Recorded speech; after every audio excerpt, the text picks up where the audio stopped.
Você tá ligado que mês que vem sai o novo filme da Marvel, o Homem-Formiga 3? Chega mais que eu vou estar te falando tudo que esse trailer revelou pra gente aí e vou te falar o que ainda não te falei.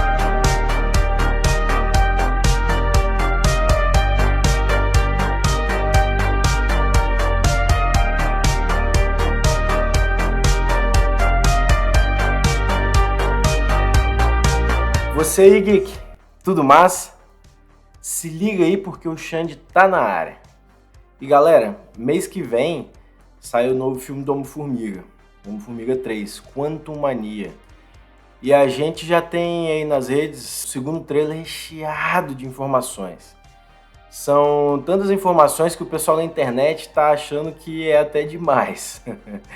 E com isso, muitas teorias têm surgido sobre coisas diversas que são mostradas no trailer, assim como muitas divergências também têm rolado dentro dessas teorias e hoje eu quero mostrar a minha, que tenho certeza que é muito mais preciso do que algumas várias que vocês vão ver por aí. Mas antes da gente começar, já deixa aí o seu like, se inscreve no nosso canal e ativa o sininho das notificações, que é para vocês ficarem ligados de absolutamente tudo que for saindo por aqui, que são sempre informações da mais alta qualidade. Se vocês curtem estar bem informados, então não deixa de meter o dedão aí nesse like e dar essa força pra gente, beleza?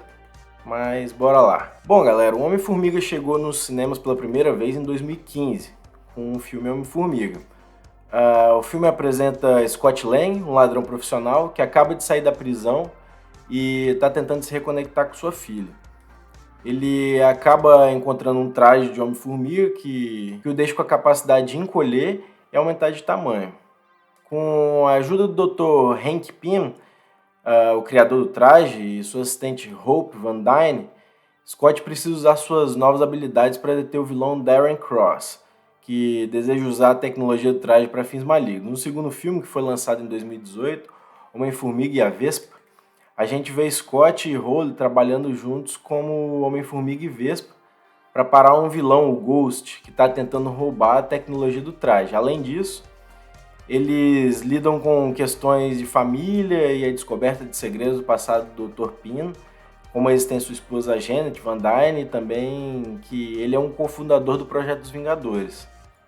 Agora que já deu uma pincelada sobre os dois filmes anteriores, bora partir para o trailer, porque a gente vai ver o que a Marvel quis mostrar pra gente ou não. O trailer começa mostrando Scott, famoso, sendo conhecido pelas pessoas na rua, assim como a Hope, mostrando eles chegando em um evento de pessoas que fizeram alguma coisa grandiosa pelo planeta. E como sabemos, ele realmente fez, né? Ele salvou metade das formas de vida de todo o universo, como a gente pode ver no filme dos Vingadores. Logo em seguida, a gente vê ele caindo num lugar que certamente é o Reino Quântico, sacudindo a cabeça, mais ou menos assim, para o capacete fechar e fazendo um movimento que deixa ele gigante, né? Você vê que ele consegue fazer um movimento com a mão ali, logo em seguida ele dá uma pisada muito forte, vê que ele está pesado, então imagina que ele tenha se tornado gigante, né? E ele faz isso provavelmente porque foi assim que ele fez para fugir do Reino Quântico no primeiro filme, do Homem-Formiga, né? Possivelmente numa reação de reflexo, já que ele sabia resolver esse problema, ele faz essa transformação, mas pelo visto ali não funcionou. Provavelmente por conta de algum poder do vilão que quer o Scott preso ali. Então a gente vê ele numa livraria, olhando o celular, recebendo uma ligação da filha dele, da Cassie, né? E essa livraria é onde ele está fazendo uma sessão de autógrafos do livro dele. O livro que se chama Cuidado com o Cara Pequeno, né? Por curiosidade.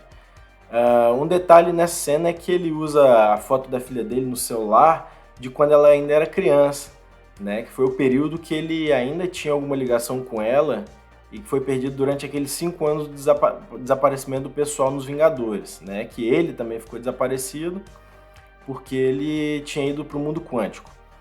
Uma coisa importante de se destacar é que, enquanto as pessoas no mundo normal se passaram 5 anos, para o Scott demorou só alguns minutos, já que no reino quântico o tempo se passa de forma diferente. Então, essa questão de ele ter a foto dela como criança, passa justamente o sentimento que ele tem, ou a memória da filha dele. Essa deve ser uma dor que ele carrega, imagino eu.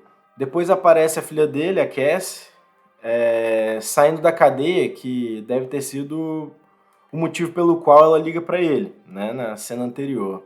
E essa cena é interessante porque remete ao início da história do Homem-Formiga, que também esteve na cadeia por meter uma de Robin Hood roubando um banco no primeiro filme lá.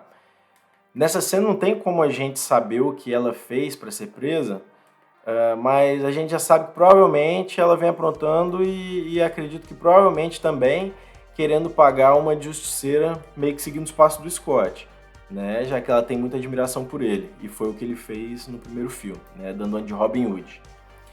Na cena seguinte, mostra um close no rosto do Scott, mas atrás dele dá pra ver que ele vem acompanhado pelo Hank Pym, Dr. Pym, pela Janet Van Dyne e pela Hope, né, a Vespa. E ele tá com a cara de bastante preocupado e a cena corta para o que tá aparentemente causando essa preocupação nele, né? A cena mostra um dispositivo que foi criado pela Cassie para mandar alguns sinais para o Reino Quântico enquanto Scott estava lá durante aqueles 5 anos que ele desapareceu nos eventos do Ultimato. O detalhe nisso aí é que a gente pode perceber que a Cassie provavelmente se tornou algum tipo de prodígio científico, já que ela cria isso aparentemente num porão. É o que dá para imaginar, não dá para saber se é isso exatamente. E uma curiosidade é que ela segue depois os passos do pai dela, como super-heroína, né? Virando a Estatura, a super-heroína que ela se torna se chama Estatura, né? E que tem os mesmos poderes do Homem-Formiga. Em seguida já corta para Cassie, ativando o dispositivo que ela criou, e alguma coisa dando muito errado, já que a galera ali nessa sala fica todo mundo com uma expressão de pavor, pavor mesmo. E aí já corta para todo mundo sendo sugado para o reino quântico. Isso aí muito provavelmente foi por conta de que talvez o vilão tenha identificado ou captado esses sinais que ela mandava para o Scott e deu um jeito de usar isso para poder sugar eles para dentro quando o mecanismo fosse ativado. Talvez a intenção fosse sugar só a Cassie e depois dar um jeito de usar isso contra o Homem-Formiga, né? A gente não sabe se todos ali foram puxados, porque aparece só a Cassie e o Scott sendo sugados, mas provavelmente sim. A próxima cena apresenta pra gente o vilão Kang, o Conquistador. Ele é um ser humano nativo do futuro, do século 31, e usa sua tecnologia avançadíssima para conquistar diferentes eras e universos. Com a sua inteligência e habilidade para viajar no tempo, Kang está sempre em busca de poder e domínio. São sempre os objetivos dele. A gente vê Kang em ação em várias histórias em quadrinhos da Marvel, como Os Vingadores, o Quarteto Fantástico. Ele é um conquistador totalmente implacável, o cara não tem escrúpulo nenhum, sempre disposto a alcançar os seus objetivos fazendo qualquer coisa. Ele é conhecido por sua habilidade de se disfarçar e se apresentar como outras pessoas, incluindo versões futuras de si mesmo, usando essa tática para enganar os heróis da Marvel. O Kang é um inimigo formidável, muito forte e constante para os heróis da Marvel. Ele está sempre voltando com novos planos para conquistar o mundo. Ele é considerado um dos vilões mais inteligentes e perigosos do universo da Marvel e é frequentemente enfrentado por heróis como os Vingadores, Homem-Aranha, o Quarteto Fantástico. O cara é brutal, extremamente poderoso. Em alguns momentos ele já deitou na porrada toda essa galera aí que ele enfrentou, os Vingadores, o Homem-Aranha, o Quarteto Fantástico, os Guardiões da Galáxia também não se safaram, entraram na porrada. O cara já deitou essa galera toda da Marvel aí no soco. Ele é muito poderoso mesmo. Kang é o grande vilão dessa nova fase da Marvel, o novo Thanos da MCU, e nisso a gente vê a importância do Homem-Formiga. Ele passou de um herói apagado, um bobo secundário, para um herói de destaque nessa nova fase da MCU, né? Tanto que ele já chega enfrentando o vilão principal. Kang é um tipo de Thanos super bufado, super poderoso, já que ele tem a capacidade de apagar linhas do tempo inteiro. Diferente do Thanos, que só conseguiu fazer o que ele fez porque ele estava usando a luva com as joias do infinito, né? O Kang não. O Kang ele tem essa capacidade de apagar linhas inteiras, apagar existências. O cara é bizarramente poderoso. Essa narração que vem do início do trailer era ele falando, e a fala cai de encontro com essa cena aí que ele diz pro Scott que ele tem o que o Scott quer, que é tempo. A trama do filme deve girar todo em torno disso, da relação do Scott com a Cassie e essa oferta de tempo que o Kang faz para ele, negociando algum elemento para que ele consiga cumprir algum dos seus objetivos nefastos. Nessa cena a gente vê o capacete do Kang, que ficou muito maneiro, abrindo e ele com os olhos azuis, que já não estão na cena seguinte. Isso aí me parece alguma tecnologia que ele usa para poder enxergar as linhas do tempo, ou alguma coisa do gênero. Muito provavelmente ele olha para o Scott nessa cena e consegue enxergar a linha do tempo dele, né, do Scott, e já apresenta o tempo como uma forma de barganha, que por algum motivo o Scott está precisando disso, do tempo. Né? Aí é que entra a minha teoria, que vai para um lado um pouco diferente do que tenho visto aí pela internet, mas lá no final a gente fala sobre isso. Uma coisa que a gente pode ver é que esse filme está com uma pegada mais séria, mais sombria que os dois anteriores, que imagino que venha agradar mais a maioria dos fãs, porque a galera já estava meio cheia, meio de saco cheio dessa pegada muito comédia que a Marvel vinha tratando os filmes deles, né? Como a gente pode ver com o Thor, que foi muito criticado por conta disso, e até o Chris Hemsworth, o ator do Thor, disse que só volta se for para seguir numa pegada mais como os filmes mais antigos, um negócio mais equilibrado, mais sério. O trailer já corta para uma visão panorâmica de uma cidade com uma pegada totalmente futurista, que com certeza é Cronópolis, a cidade do Kang, que ele construiu lá no Reino Quântico. A cidade faz uma referência ao mecanismo de um relógio, cheio de engrenagens e tal. A CGI tá muito massa mesmo. A gente pode ver que a cidade é construída toda em volta nas paredes, como se fosse um túnel. E a cidade é construída dos lados, em volta de tudo, assim, um túnel. Lá em cima tem, no fundo, a gente pode ver como se fosse um túnel com a luz vindo de lá. Pode ser de onde vem o interesse do Kang. Depois disso a gente vê uma cena da Janet chegando e o Kang olhando para ela com a cara de não muito amigo. Aqui eu quero mostrar uma mudança de expressão dele, né, que eu percebi em comparação com aquela primeira cena que ele está oferecendo tempo para o Scott. Ele parece falando com a cara de misericordioso, de compaixão, como se fosse uma pessoa muito boa, oferecendo um bom negócio. Né? Já nessa cena a expressão dele está totalmente diferente, como se ele tivesse contrariado depois de ver um desafeto antigo, alguma coisa desse tipo. Né? Isso aí certamente tem a ver com o tempo que a Janet passou no Reino Quântico e deve ter participado de algum evento contra o Kang.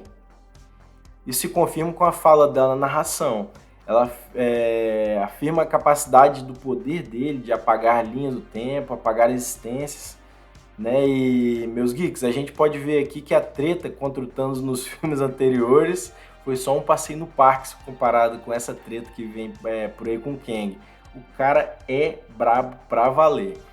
E ela segue falando pro Scott pra ele não confiar no Kang, né? E a cena seguinte já vem com a fala do Scott que não importa quem o Kang seja, e que ele já perdeu muita coisa, né? Ele já perdeu muita coisa e a impressão que me dá é que ele quer negociar com o Kang de qualquer jeito, né? Então a cena corta para um flashback da Cass criança, vindo correndo se encontrar com ele, uma festinha de aniversário ou alguma coisa do tipo, e ele se abraçando com ela já maior, na cena seguinte, acompanhando o Scott falando que o Kang pode ajudar eles a terem uma segunda chance.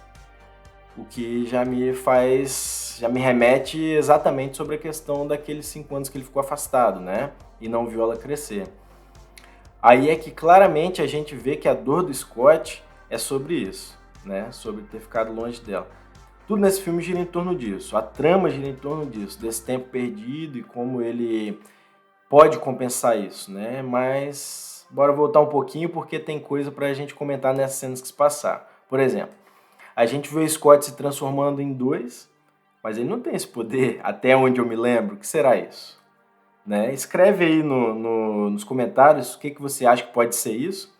Eu imagino que seja alguma coisa relacionada ao local onde ele está, mas bora lá. Não tem como saber, isso vai se explicar no decorrer dos eventos do filme. Né? Depois aparece o Scott, a Cassie e o Kang acompanhados por uns tipos de soldados, e a gente pode ver que o MODOK tá com eles enquanto eles vêm saindo de um tipo de portal, indo para a beirada de um lugar que lá embaixo não dá para entender o que é exatamente. O MODOK, que é a sigla em inglês para organismo mentalmente desenhado unicamente para matar, é um ser humano geneticamente modificado e tecnologicamente aprimorado, com a cabeça enorme, um corpo minúsculo. Na verdade, a gente só vê cabeça e saindo um bracinho da cabeça e umas perninhas da cabeça, uma figura bem esquisita. Né? Ele foi criado com o objetivo de ser uma arma viva para a organização IMA, ou IMA, mas eventualmente ele passou a liderar essa organização e usou a sua inteligência para buscar seus próprios objetivos de poder e dominação. O MODOK tem uma inteligência super-humana e habilidades mentais avançadíssimas, como telepatia, telecinesia, e é capaz de controlar mentes e criar ilusões. Ele também tem uma série de armas e dispositivos tecnológicos que usa para poder enfrentar os seus inimigos.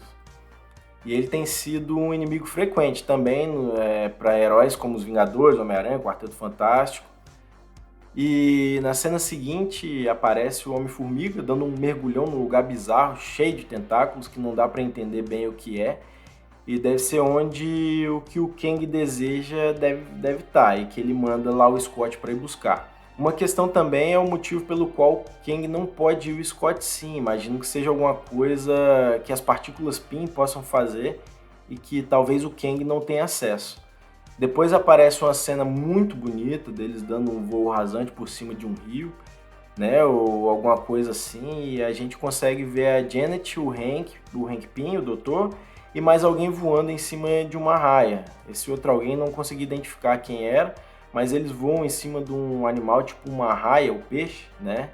Isso aí já deve ser alguma coisa sobre eles organizando uma rebelião contra o Kang, que deve ser o motivo pelo qual também ele mostrou aquela cara de desafeto quando ele viu a Janet lá atrás. Então a gente vê o Scott com a infinidade de cópias dele se empilhando para chegar no lugar que deve ser de onde vem o poder que o Kang está precisando para cumprir o objetivo dele, e que eu imagino que seja sair fora do reino quântico, tá? Isso daí é só uma imaginação que eu tenho, uma teoria que eu tenho, mas eu entendo que, pelo que eu vi, que o objetivo dele é sair do reino quântico, mas vamos vendo. Essa cena é muito interessante porque a gente pode ver um tipo de uma esfera de Dyson, que é aquela estrutura, mega estrutura, né, que serviria para captar a energia de uma estrela. Não sei se vocês já ouviram falar, mas se não tem, dá uma pesquisada aí.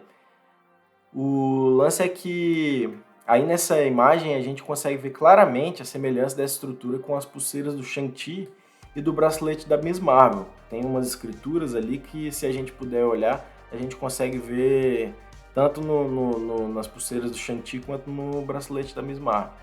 Né? E com certeza isso aí já é a Marvel abrindo portas para vincular todas essas histórias. Eu curti demais essa possibilidade, tomara que role mesmo. Depois a gente viu uma cena da Cassie olhando para dentro de um portal, que tem uma coloração bem parecida com aquele lugar que o Kang estava levando eles na beira lá para dar uma olhada na cena anterior. E talvez seja algum tipo de portal com a mesma natureza. E esse momento eu acredito que já seja pós o Scott ficar no reino quântico para cumprir com a parte dele no trato com o Kang. A gente vê ele num tipo de cena de despedida com a Hope, e essa cena combina com o final da fala do Kang na narração, dizendo que tudo que o Scott entende como vida vai acabar caso ele não leve o que o Kang quer. E nesse momento a gente já pode perceber que já não está sendo o mesmo daquele tom do primeiro momento, com um tom mais misericordioso, mais bondoso, mais amigável. Não, aí já é mais ameaçador mesmo. Ele já fala num tom de ameaça, já é uma coisa um pouco diferente. Em seguida a cena já corta para um cenário de guerra e provavelmente isso aí já é a guerra final do filme, confronto final. Mas parece que realmente a Janet vinha organizando com o pessoal que vivia ali no reino quântico algum tipo de rebelião contra o Kang, e nesse momento isso estava sendo posto em prática. A gente pode ver um corte para Cassie falando que é tudo culpa dela, o que deixa bem confirmado que realmente a história gira em torno dessa dor que o Scott tem por ter passado aquele tempo longe dela. E depois corta para uma cena mostrando uma infinidade de Homens-Formigas, com desmanchando, correndo para algum lugar. Isso é muito interessante porque não tem como saber o que está acontecendo aí. Eu imagino que ali seja o lugar onde as realidades se convergem, talvez. Pode ser que sejam ecos do Scott se formando e agindo todo mundo junto. Eu achei bem interessante isso aí. Eu estou bem curioso para saber exatamente o que é isso aí. A próxima cena mostra um diálogo entre o Scott e o Kang. O Scott enquadra o Kang dizendo que eles tinham um trato. Isso aí já é se cumprindo que a Janet tinha alertado o Scott lá atrás, que não era para ele confiar no Kang. E que aí certamente ele já estava vendo isso na prática, né? Depois disso a porrada come solta, que já deve ser a treta final. Uma cena interessante é naquela hora que a Vespa chega salvando o Homem-Formiga no meio daquele anel de Dyson, que parece ser um tipo do anel de Dyson, e também parece com as pulseiras do Shang-Chi. E ali a gente consegue ver que atrás dela vem várias cópias também, como se fosse o mesmo caso que aconteceu com as cópias do Homem-Formiga. Imagino que ali realmente seja uma região onde as realidades se misturam, se convergem. E, meu irmão, dá pra ver que o Homem-Formiga vai tomar uma surra bonita dessa vez contra o Kang. O cara chega dando um pisão na cabeça que arrebenta o capacete do Scott todo. Inclusive a câmera dá um foco muito legal de dentro do capacete e a gente vê ali ele pisando e a imagem dele olhando para de cima. Muito interessante, muito bacana achar essa imagem. E ele sai na pancadaria com geral na história dos quadrinhos e ele já arrebentou uma galera. O cara é badass, o cara é brabo demais. Não vai ser diferente contra o Homem-Formiga aí. Tanto que ele assume que não precisa vencer. Só basta que os dois percam. Ou seja, né, eu não tenho como te bater, não tenho como te vencer, mas eu posso te segurar aqui. Seria tipo isso. Eu quero dar um destaque para a qualidade visual do filme. Eu curti demais, galera, demais mesmo. Aquela pegada da roupa do Kang, que lembra muito como é o uniforme dele nos quadrinhos, o MODOK. Fizeram questão de deixar ele bem bizarro mesmo, que nem é nas HQs. Não tentaram humanizar o personagem. Eu achei tudo isso muito maneiro. Não vejo a hora de assistir esse filme, de coração. Mas galera, o negócio é o seguinte, tô vendo a galera falando por aí sobre a questão do tempo que o Kang oferece pro Scott no trailer, como sendo sobre a dor que ele tem por ter estado longe da filha pelos 5 anos do desaparecimento durante os eventos do Ultimato, ou por ele estar querendo mais tempo para salvar ela de alguma situação, como se talvez fosse tempo para ela, já que ela poderia estar com alguma doença que viria a levar ela à morte. Mas o mais óbvio para mim é que ele esteja negociando tempo para ele mesmo, como se fosse para se manter vivo. Provavelmente essa questão a doença, de ter adquirido alguma doença e tá buscando essa cura seja para ele mesmo, uma doença que o Scott contraiu por ter passado muito tempo no mundo quântico ou alguma coisa do tipo. E como a gente pode ver no trailer, o Kang trai ele e então ele sai no soco, né? Mas me parece o mais óbvio, já que uma das coisas que a gente vê como desejo de algumas pessoas em caso de doença de estado terminal é o tempo. Para mim, olhando esse trailer, logo de cara, o mais óbvio é isso. E vão por mim, eu não costumo errar nessas coisas, não. Uma coisa que é muito clara para mim é que o Homem-Formiga deve morrer nesse filme, tá?